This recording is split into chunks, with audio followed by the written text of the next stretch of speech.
Vamos a leer Mateo 24 del 1 al 5, si no me equivoco. Cuando Jesús salió del templo y se iba, se acercaron sus discípulos para mostrarle los edificios del templo. Respondiendo él les dijo: ¿veis todo esto? De cierto os digo que no quedará aquí piedra sobre piedra que no sea derribada. Y estando él sentado en el monte de los olivos, los discípulos se acercaron aparte, diciendo: dinos cuándo serán estas cosas, y qué señal habrá de tu venida y del fin del siglo. Y respondiendo Jesús les dijo: mirad que nadie os engañe, porque vendrán muchos en mi nombre, diciendo: yo soy el Cristo, y a muchos engañarán. Cierra tus ojos. Padre, oramos, Señor, una vez más, clamando que tu dulce Espíritu Santo, tu poderoso Espíritu Santo, ministre a nuestros corazones. Háblanos, Señor, a través de tu palabra, y sea todo según tu voluntad, en el nombre poderoso de Jesús. Amén y amén. Muy bien, nosotros hemos leído un texto de la palabra del Señor, que es el capítulo de número 24 de Mateo, que es un capítulo profético para la iglesia y para toda la humanidad. Y en esos 5 primeros versículos, que claro, no vamos a trabajar todo el capítulo de Mateo 24, porque solo el capítulo 24 de Mateo podemos estar trabajando aquí meses. Pero nosotros no vamos a trabajar eso, vamos a trabajar los 5 primeros versículos, donde la palabra del Señor dice que estando ellos en Jerusalén, los discípulos se acercaron y empezaron a decir a Jesús: mira, Jesús, el templo, mira el edificio, qué grande, mira, como queriendo decir a Jesús: mira lo glorioso del templo, de este edificio que tenemos aquí en Jerusalén. Y Jesús, que siempre nos sorprende con sus respuestas y con sus enseñanzas, llega y dice a ellos: bueno, no quedará piedra sobre piedra. Es como cuando nosotros queremos enseñar algo que tenemos, que hemos adquirido a alguien, y este alguien llega y nos pincha, ¿no? Mira la silla que compraron. Bueno, a mí no me gusta el color. Mira, me he comprado un coche nuevo. A mí no me gusta esta marca. Jesús les dio a ellos una respuesta como que diciendo: si no os enteráis que lo importante no son las piedras ni los edificios, lo importante sois vosotros, las personas, porque las personas son más importantes que las cosas. Dice la Biblia que un alma vale más que todo lo que existe en el mundo, en la tierra. Y miren que existen cosas en la tierra. ¿Por qué? Porque esta tierra, este mundo, un día va a ser deshecho, destruido. Pero tu alma y mi alma son eternas. El mundo no es eterno, ni el cielo ni la tierra son eternos, pero tu alma y mi alma sí. Y entonces, cuando Jesús dijo eso, él habló lo siguiente: mira, no quedará piedra sobre piedra, Jerusalén va a sufrir, la nación de Israel va a sufrir. Automáticamente los discípulos se dieron cuenta de que Jesús estaba citando textos del Antiguo Testamento que se refieren a las profecías sobre el sufrimiento de Jerusalén y de Israel. Voy a citar yo solamente uno, porque mi intención no es entrar en eso. En Primera de Reyes, capítulo 9, versículos 7 y 8, la Biblia va a decir lo siguiente: yo cortaré a Israel sobre la faz de la tierra que les he entregado, y esta casa que es santificada a mi nombre, yo la echaré delante de mí, y Israel será por proverbio y refrán a todos los pueblos. Y esta casa se refiere al templo, que está en estima. Cualquiera que pase por ella se asombrará y se burlará y dirá: ¿por qué ha hecho así Jehová a esta tierra y a esta casa? Yo he leído solamente un versículo de un libro que habla sobre la destrucción del templo y de este momento de Jerusalén. Pero hay muchísimo más, y los discípulos lo conocían. Cuando entonces Jesús dio esa respuesta, automáticamente los discípulos se han dado cuenta de que Jesús ya no estaba hablando de las piedras ni del edificio, porque nunca lo estuvo hablando, hablaron ellos. Jesús estaba hablando ya del fin de los tiempos. Como ellos se dieron cuenta de eso, ellos se acercan a Jesús y preguntan, Jesús, ¿cuándo va a pasar eso? Y entonces la respuesta de Jesús no es del cuándo. Porque el cuándo es muy importante para nosotros los seres humanos. Pero para Dios, que es eterno, el cuándo no es tan importante como el cómo. Jesús no responde el cuándo, responde el cómo. Y dice lo siguiente, mirad que nadie os engañe, porque vendrán muchos en mi nombre diciendo, yo soy el Cristo, y a muchos engañarán. Jesús está hablando de engaño, de falsedad, está hablando de engañar a las personas, pero está hablando dentro del Evangelio y dentro de la iglesia. Porque si nosotros hablamos de Jesús fuera de la iglesia, la gran mayoría de las personas no le conocen, no saben quién es. Aparte del Jesús histórico, no conocen verdaderamente a Jesús. Entonces Jesús en parte está hablando a la iglesia o a aquellos que conocen la palabra de Dios, diciendo, vendrán tiempos de engaño, donde dirán muchas cosas y engañarán a muchos. A los que no conocen a Cristo, ya está en el engaño. Porque una de las traducciones de la palabra Satanás o diablo en el griego es el que engaña. La cuestión no es esta, la cuestión es engañar sí a los elegidos, a los escogidos, a aquellos que ya se han entregado a Cristo. Por eso,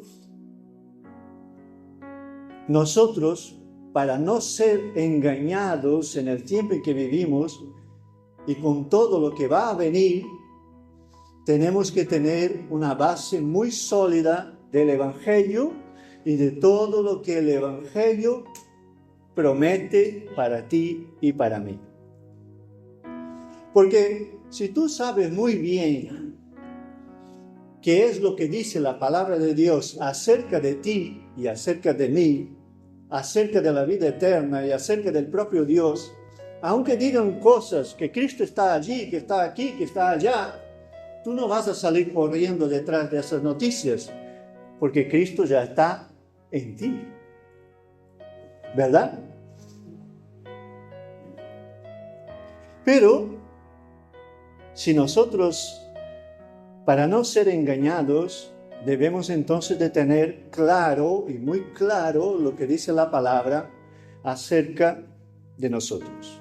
Y quiero empezar ahora sí a entrar en el tema leyendo Filipenses capítulo 2, versículo 12.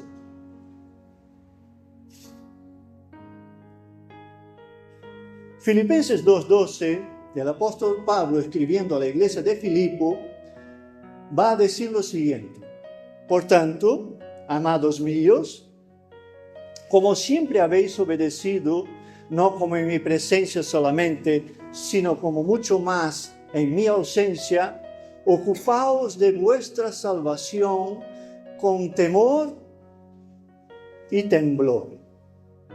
Es decir, que la salvación del ser humano, tu salvación y mi salvación, debe de ser cuidada con temor y temblor. Es decir, la salvación de nuestras almas no es cualquier cosa, no es una religión, no es una filosofía. No, estamos hablando de tu eternidad y de mi eternidad con Dios. Entonces, ¿qué es la salvación? Vamos a empezar respondiendo preguntas, que soy muy preguntón, ya lo sabéis. ¿Qué es la salvación? Y podríamos decir que para algunos la salvación es el libramiento del infierno. Muchos, infelizmente, han recibido a Cristo como su Señor y Salvador, porque han entendido que si no hubieran hecho eso, estarían en el infierno. ¿Eso es mentira? No, es la verdad. Pero la esencia del Evangelio y la salvación no es el hecho de que nosotros recibamos a Cristo por miedo de ir al infierno, sino que la salvación es primeramente la restauración de la relación personal entre el individuo y su creador. Entonces, entre el hombre y Dios.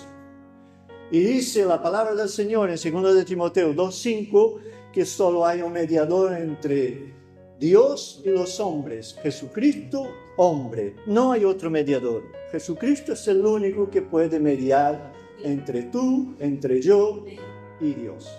No hay otro. Entonces la salvación solo puede ser alcanzada a través de la persona de Jesucristo. Pero vuelvo a repetir algo muy importante. Y por eso Jesús dijo en ese texto que me he leído primero: dirán que yo estoy allí, que yo estoy allá, y muchos saldrán corriendo a ver, pero yo no estoy, porque se engañarán a muchos. ¿Está hablando solamente de ir detrás de Jesús o de ver dónde está Jesús? No, está hablando también de ir detrás y correr detrás de cosas que no pertenecen a Dios. Está hablando de la gente salir de su casa y con fe, incluso creyendo que está haciendo algo para con Dios, ir detrás de cosas que no pertenecen a Dios. De eso se trata el engaño. Porque aquel que engaña no te va a decir, te estoy engañando, sino que va a hacer algo que está oculto. Y una de las características del diablo es la sutileza. Usar cosas muy sutiles para meter dentro de nuestras vidas cosas que al final nos van a traer perjuicio. Pero la salvación no es solamente el miedo de ir al infierno, sino la restauración de la relación personal con el Señor y Salvador a través de Jesucristo. La salvación es comunión, es amor, es perdón, es liberación, sanidad, bendición, misericordia, gracia, bondad, generosidad. Y yo podría estar hablando aquí, ¿no?, de todos los atributos de Dios y de todo lo que hace Dios a través de la salvación. Es un pack completo para toda tu vida y para todas las áreas de nuestras vidas. La salvación no es solo el derecho de entrar en el cielo. La salvación es el derecho de estar con Dios. Porque antes de que Cristo fuera a la cruz y resucitara al tercer día, nosotros por nuestros delitos y pecados estábamos condenados y ya estábamos condenados a la perdición. Pero entonces, ¿cómo puedo yo llegar a la salvación? La primera cosa que debo de hacer para llegar a la salvación es escuchar la palabra de Dios. Por eso la Biblia dice tantas veces que tú y yo tenemos que predicar el Evangelio. Unos lo recibirán, otros lo rechazarán, pero es necesario anunciar palabra de salvación a través de Jesucristo. Puede parecer algo muy sencillo, muy básico, que tú y yo ya hemos escuchado, que tú y yo ya lo sabemos, pero la gran realidad es que nosotros tenemos que llevar palabra de salvación, porque a través de escuchar la palabra, uno va a entender que es pecador, que tiene una vida de pecado. Y cuando uno entiende que es pecador y tiene una vida de pecado, es cuando entonces se da cuenta de que necesita un Salvador. Mientras yo no soy consciente del pecado, ni de que soy pecador, no hay en mí necesidad de salvación, ni de un Salvador. La buena nueva del Evangelio es que Cristo es para nosotros salvación y vida eterna. Amén. Pero la gran verdad es que Cristo nos viene a salvar de algo. Y es del pecado. Incluso antes del infierno. Porque justo es el pecado que nos lleva al infierno. No al revés. Si somos conscientes entonces de esas cosas, somos conscientes de que yo no tengo que ir corriendo aquí, allá o más allá para alcanzar las cosas del Evangelio, de la palabra de Dios, del mismo Dios, y para alcanzar lo que Cristo tiene para mi vida, sino que es dentro de mi casa, dentro de mi intimidad con Dios, de mi búsqueda del Señor, que voy a encontrar lo que Cristo tiene para mí. Por eso la iglesia no son esas 4 paredes. La iglesia somos tú y yo. Por eso nosotros no vamos a la iglesia. Nosotros somos la iglesia. Hay una gran diferencia en eso. Yo no salgo de mi casa para ir a la iglesia. No, dentro de mi casa está la iglesia. Porque Cristo está en mí y yo en Él. Entonces la iglesia está dentro de mi casa. Cuando yo voy a trabajar, la iglesia está dentro del trabajo. Cuando yo voy de paseo, la iglesia está de paseo. Cuando yo voy a visitar a un familiar, la iglesia está ahí con el familiar. ¿Por qué? Porque yo soy la iglesia. Yo no voy a la iglesia. Entonces, si entendemos esos principios, nunca vamos a ser engañados. Porque Jesús está diciendo que muchos serán engañados. Y la Biblia dice en otros textos que en los tiempos finales se harían muchas señales que incluso si fuera posible se engañarían hasta los escogidos. ¿Por qué estoy diciendo eso? Porque hay mucho engaño a nuestro alrededor. Entonces, lo primero, debo de tener claro qué es la salvación. Lo segundo, cómo llegar a la salvación y cómo guiar a otros a la salvación. Una vez que uno tiene conciencia de pecado y de que es pecador, y en él hay arrepentimiento verdadero, y entonces es consciente de que no hay solución para su problema sin la ayuda de Cristo, se entrega a Cristo como su Señor y Salvador. Una vez, yo leí en un libro una ilustración de la imposibilidad del hombre de alcanzar perdón para su propio pecado. El hombre dijo lo siguiente: físicamente es posible que yo construya con piedras una torre que me lleve hasta la luna. ¿Eso es posible? No. Aunque toda la humanidad trabajara en ello y aunque todos los recursos de la tierra se usara en ello, eso no sería posible. Es lo mismo cuando el ser humano dice que por sus propios esfuerzos puede entrar en el cielo y llegar a la salvación. Eso no es posible, porque solo hubo uno que no ha pecado y su nombre es Jesucristo de Nazaret. Muy bien, entonces llegamos a la conclusión de que somos pecadores, llegamos a la conclusión que el único camino es Cristo, y ahora viene más. Dice en Colosenses capítulo 2, versículo 14, dice lo siguiente. Pablo dice a la iglesia en Colosas: anulando el acta de los decretos que había contra nosotros, que nos era contraria, quitándola de en medio y clavándola en la cruz. Lo correcto sería leer todo el contexto, pero voy a citar solamente este versículo que está hablando de que Cristo en la cruz cogió la factura de mi pecado, de tu pecado, la clavó en la cruz y más que eso, la pagó con su propia sangre.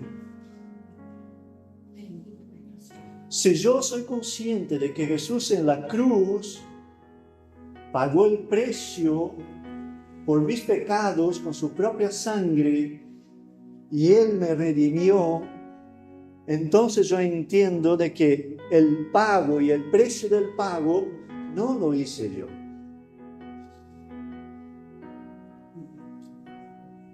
Pero entonces, todo lo ha hecho Dios. No, Dios abrió una puerta que tú y yo no podríamos abrir. Ahora, entrar por la puerta es una decisión tuya y mía. De hecho, Jesús dice en Apocalipsis 3, dice, yo estoy a la puerta y pego la puerta. Si tú abres, yo entro, cenaré contigo. Entonces, Jesús abre la puerta, pero la decisión de entrar es nuestra. Explico los dos principios. Y cuando termine entenderás por qué estoy explicando cosas tan fundamentales.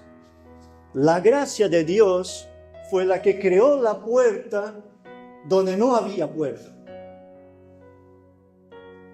Entonces la gracia de Dios abrió una puerta para ti y para mí que nosotros nunca podríamos edificar.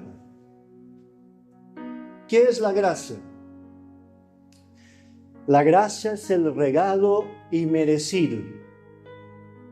Es decir, la salvación es un regalo que nos da Dios que nunca ni jamás seremos dignos de recibirlo. Y aquí, hermanos, entra algo importante para nuestra vida de santidad. Creemos a veces que mientras estamos caminando con Dios y porque estamos haciendo las cosas más o menos bien, ya somos más dignos de la salvación que lo éramos antes. No es así. La gracia nos regala la salvación. ¿Significa entonces, como el propio Pablo dice, que puedo yo vivir en pecado? Pues no. Porque si justo yo he recibido un regalo que yo no merezco y es un regalo eterno, más agradecido soy y más voy a buscar a Dios en las cosas de Dios por el agradecimiento que tengo en mi corazón. Entonces, la gracia abre la puerta para mí y para ti. Pero lo que nos hace entrar por la puerta es el libre albedrío. ¿Eso qué es, pastor? Bueno, el libre albedrío es el poder que Dios dio al ser humano de decidir entre el bien y el mal. Es la capacidad que ha dado Dios al ser humano de tomar decisiones en su propia vida.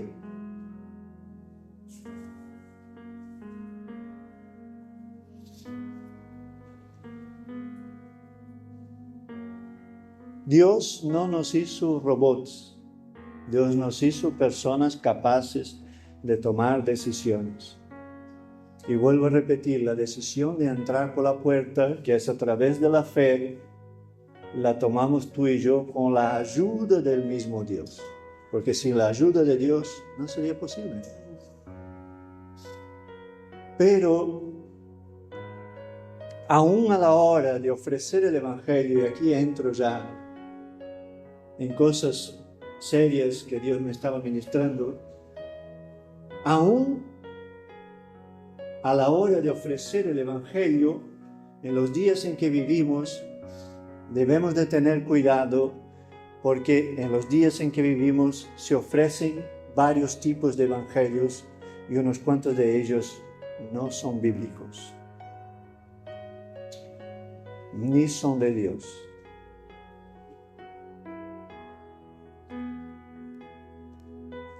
Pastor, ¿qué es lo que estás diciendo? Sí que es muy serio. Pero la Biblia dice que no hay nada nuevo bajo el cielo y sobre la tierra. Y en Mateo 23:15, Jesús hace una citación muy interesante que ocurría en los tiempos en que Él pisó esta tierra y que infelizmente sigue ocurriendo hasta el día de hoy. Dice Mateo 23:15 lo siguiente: Ay de vosotros, escribas y fariseos, hipócritas, porque recorréis mar y tierra para ser un prosélito, es decir, para predicarle a una persona la palabra y que ella lo reciba. Y una vez hecho, le hacéis 2 veces más hijo del infierno que vosotros. ¿De qué está hablando Jesús en este versículo? Está hablando de predicar, ministrar y enseñar algo que no es bíblico, que no es palabra de Dios y que no viene de Dios. Aunque tenga apariencia de piedad, no viene del Señor. ¿Por qué estoy diciendo estas cosas? Porque el engaño de los últimos tiempos no se va a presentar, vuelvo a repetir, a nuestro lado, va a decir, os voy a engañar. No, se va a presentar con sutilezas. Y vuelvo a repetirlo, cuando Jesús habló de la palabra, habló del Evangelio y de la iglesia. Jesús dijo que estrecho y angosto es el camino de la salvación y ancho el camino de la perdición. Muchos entrarán por él.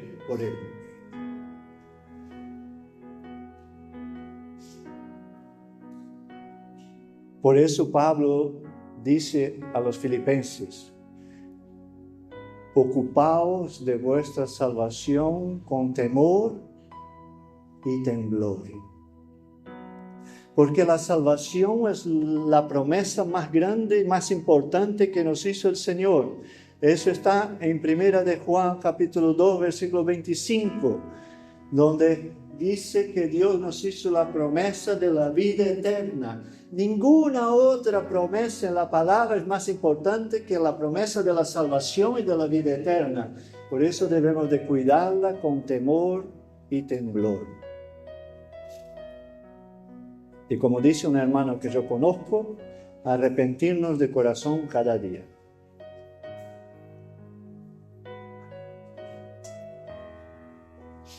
¿Vale, pastor? He entendido lo de la salvación. Ahora voy a hacer una pregunta que en nuestros días tiene muchas contestaciones. Y yo no podré, en una prédica de 30 minutos o 40 minutos, poder abrir todo este tema y poder hablar. Yo voy a hacer aquí una pequeña explanación a esta pregunta. ¿La salvación se puede perder? ¿Sí o no?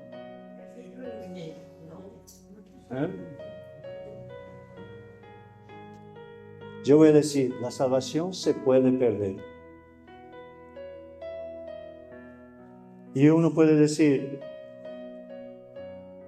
tampoco yo soy de la opinión de que la salvación se pierde por cualquier tontería o error que hagamos.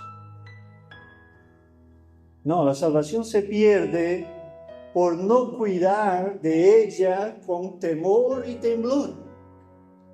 Y cito la palabra de Dios. 1 de Corintios capítulo 9, versículos 26 y 27.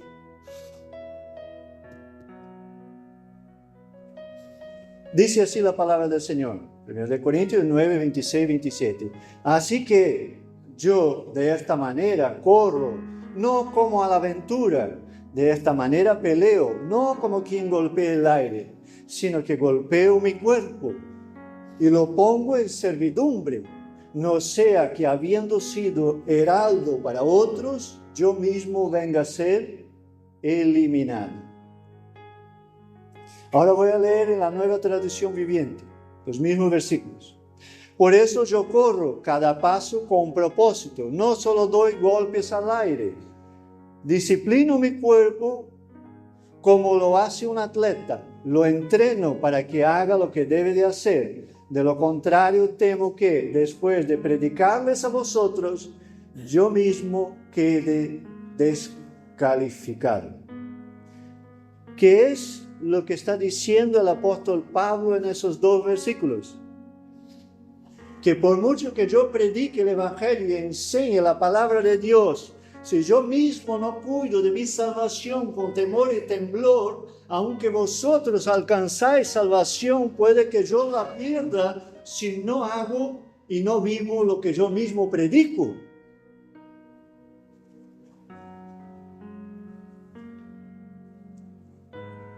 Porque hay por ahí unos cuantos que dicen que una vez salvo, siempre salvo y que la salvación no se pierde. Y yo no estoy de acuerdo, porque esa es una teología y una filosofía que ya hizo a muchos abandonar el camino del Evangelio y perder sí su salvación. ¿Pero por qué estoy hablando de eso? Porque son cosas que ya están metidas en nuestro diario vivir, en el contexto de la iglesia, del Evangelio, y que muchas veces no nos damos cuenta. Y como eso, muchas otras cosas más. ¿Estoy diciendo eso para que te entristezca? Pues no, todo lo contrario. Porque si tomo la decisión de cuidar de mi salvación con temor y temblor, no seré engañado por nada ni nadie. Voy a seguir en la misma presencia del Dios Todopoderoso hasta que Él venga para llevar su iglesia o hasta que nosotros nos vayamos de esta tierra. Pero para eso, para que no seamos engañados, aunque podemos pasar por engaños, porque si yo preguntara o si yo hablara de mi propia vida sobre los engaños, podríamos cada uno de nosotros contar nuestra propia historia, ¿verdad? Pero hay engaños y engaños. Hay engaños que pueden ser pasajeros, momentáneos, circunstanciales, personales. Lo que no puede entrar en mi vida y en tu vida es el engaño que me quite la salvación y la vida eterna. De hecho, Pablo no dice que tú y yo vamos a ser salvos. Pablo dice que somos salvos. ¿Y por qué estoy diciendo eso? Porque Pablo, cuando escribe las cartas, en casi todas ellas, cuando empieza la carta, dice a los salvos de la iglesia de Filipo, a los salvos de la iglesia de Corintios. Él está refiriéndose a los santos y a los salvos porque ya somos salvos en Cristo. Pero eso no significa que si abandonamos al Evangelio de Dios, a la palabra de Dios y al Dios de la palabra, seguimos siendo salvos. La salvación hay que cuidarla con temor y temblor. Y si tenemos claro cada uno de esos fundamentos, no seremos jamás engañados. Hay un texto en Hechos de los Apóstoles que dice que Pablo predicó a la comunidad de Berea. Yo no me acuerdo ahora de memoria del capítulo y versículo, pero dice que nada más al terminar de predicar, los de Berea fueron a verificar en el Antiguo Testamento si lo que estaba diciendo Pablo era verdaderamente real. Y aquí digo una cosa, hermano, para nuestros días, y principalmente para lo que se dice en las redes sociales, que son muchas. Y ahí hay para todos los gustos. Hay que verificar en la palabra de Dios si lo que se dice realmente viene de Dios. Cuidado, hermanos. Yo no estoy en contra de las redes sociales. Creo que puede ser un instrumento en la mano del Señor para salvación de almas. Pero cuidado, para que no seamos o no vivamos en el engaño, sino que vivamos el verdadero evangelio que Cristo predicó en su palabra y que vivamos verdaderamente lo que Dios quiere para tu vida y mi vida. Concluyendo, claro que Dios me ama y te ama. Y claro que el deseo y el anhelo de Dios es que cada uno de nosotros estemos con Él en la eternidad. Pero en el cielo no habrá nadie obligado. Solo estarán en el cielo los que han tomado la decisión de estar en el cielo. Y para eso hay que tomar decisiones en relación a la palabra de Dios, en relación al Dios de la palabra y en relación a la persona bendita de Jesucristo. Te invito a que te pongas de pie.